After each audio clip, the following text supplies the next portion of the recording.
Bab 2163. Tidak ada wajah. 1. Ekspresi Louis terlihat sedikit aneh.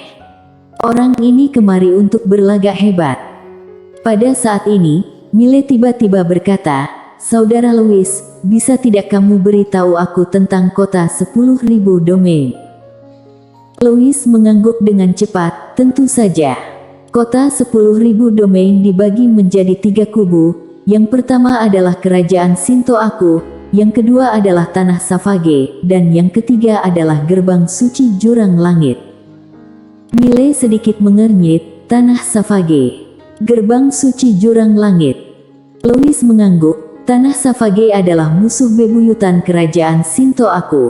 Saat Yang Mulia Kaisar Dewa menaklukkan dunia puluhan ribu surgawi, klan Dewa Savage di tanah Savage bersumpah untuk tidak menyerah. Jadi Kaisar Dewa menggiring mereka ke benua Savage yang sangat terpencil, yaitu tanah Savage. Sekarang, keluarga klan Dewa Savage mendapatkan kembali beberapa energi vitalitas dan telah berperang melawan kerajaan Shinto." Mile sedikit bingung, mengapa Kaisar Dewa tidak menghancurkan klan Dewa Savage saja. Louis menggelengkan kepalanya, "Aku tidak tahu." Mile sedikit mengangguk, "Bagaimana dengan gerbang suci jurang langit?" Louis berkata, "Gerbang suci jurang langit ini adalah sekte pertama di masa lalu, dan juga sekte pertama saat ini. Saat Kaisar Dewa belum lahir, mereka adalah sekte terkuat di domain puluhan ribu surgawi. Kaisar Dewa tampaknya memiliki hubungan yang baik dengan mereka, tetapi karena suatu alasan, mereka pindah dan tidak pernah menginjakkan kaki di kerajaan Shinto lagi." Mile mengangguk, "Aku mengerti." Saat berbicara, dia melihat sekeliling, "Apa kamu biasanya bertarung?" Louis berkata dengan suara dalam, "Biasanya tidak bertarung." Mile sedikit mengernyit, "Tidak bertarung." Louis mengangguk, "Bukan saja tidak bertarung, tapi kami biasanya berdagang satu sama lain." Saat berbicara, dia menunjuk ke sebuah jalan di kejauhan, "Itu jalan pasar gelap. Jika ada harta karun, kamu bisa menjualnya di sana."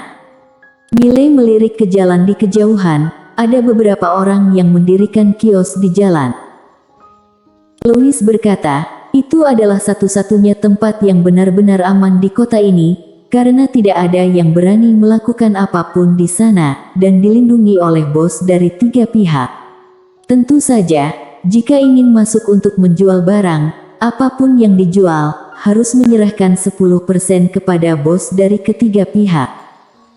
Mile sedikit penasaran, "Bos dari ketiga pihak?" Louis mengangguk, "Bos kerajaan Shinto kami adalah Najmi Fang." Asal-usul orang ini agak misterius. Ada desas-desus bahwa dia adalah putra tertua dari klan Taeil, keluarga pertama kerajaan Shinto. Ada juga desas-desus bahwa dia adalah anggota keluarga kerajaan bangsawan. Identitas aslinya tidak diketahui. Mile sedikit penasaran, bagaimana jika klan Taeil ini dibandingkan dengan Mansion Seonhu? Louis berkata dengan suara dalam, "Pada awalnya, kedua klan sebenarnya memiliki kekuatan yang setara, karena master kerajaan Dewa Seonhu dan Taeil adalah orang-orang terpenting di sekitar Kaisar Dewa. Tapi setelah itu, Mansion Seonhu secara bertahap tertinggal dari klan Taeil. Karena keturunan dari Mansion Seonhu tidak memiliki jenius super yang luar biasa, tetapi klan Taeil ada beberapa." Mile tersenyum dan berkata, "Bagaimana dengan keluarga bangsawan kerajaan Shinto?" Louis ragu-ragu sejenak, lalu berkata, "Saudaraku, aku tidak ingin banyak bicara tentang keluarga bangsawan." Mile tersenyum kecil, "Aku lebih penasaran dengan kenyataan bahwa ada banyak keluarga bangsawan di kerajaan Shinto. Apakah mereka tidak akan mengancam kekuasaan kekaisaran? Perlu diketahui, jika klan bangsawan itu kuat, pasti akan mengancam kekuatan kekaisaran." Louis tersenyum kecut, "Mana berani?"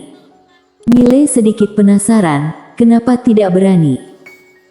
Louis berkata dengan suara dalam, ada beberapa alasan mengapa keluarga bangsawan di kerajaan Shinto bisa bertahan sampai hari ini, tetapi alasan utamanya adalah setiap generasi penguasa dewa kerajaan Shinto bukan banci.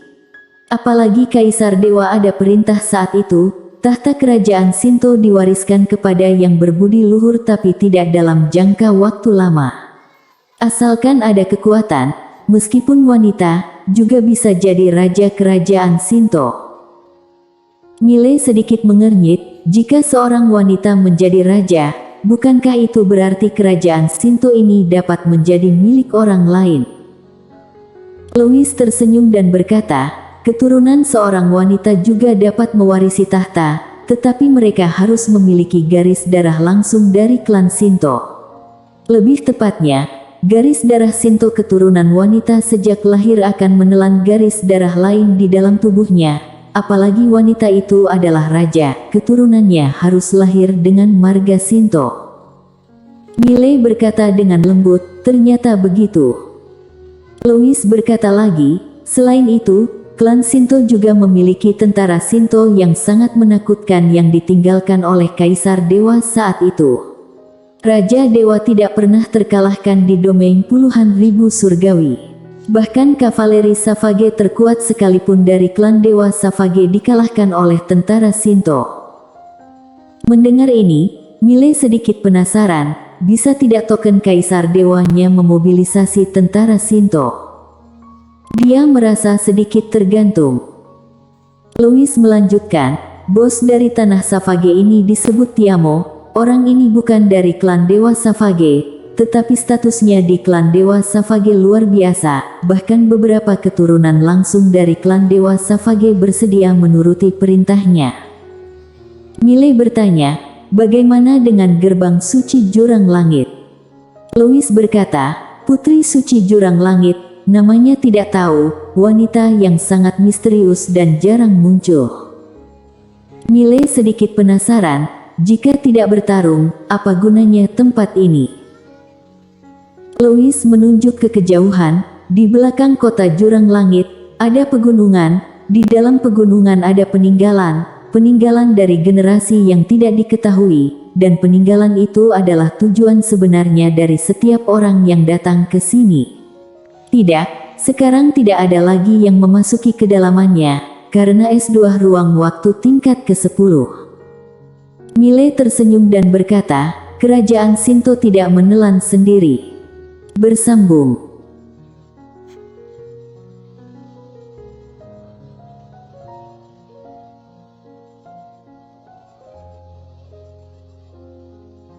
Bab 2164. Tidak ada wajah.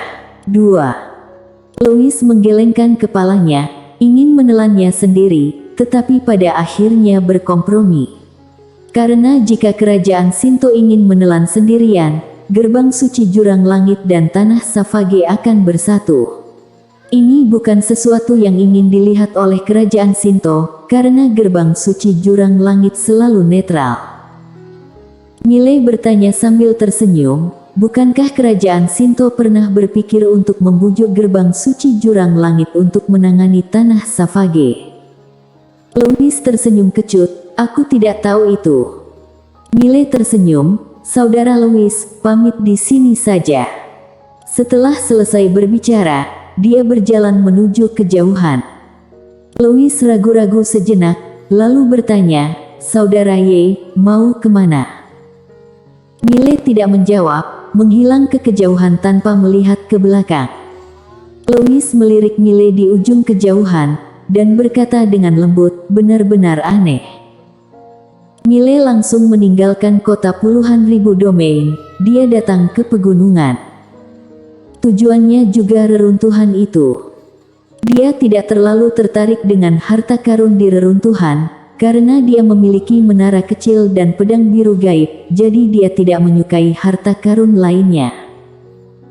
Setelah beberapa saat, Mile datang ke kedalaman pegunungan, sekilas pegunungan di kejauhan tampak kabur, sama sekali tidak nyata, agak ilusi.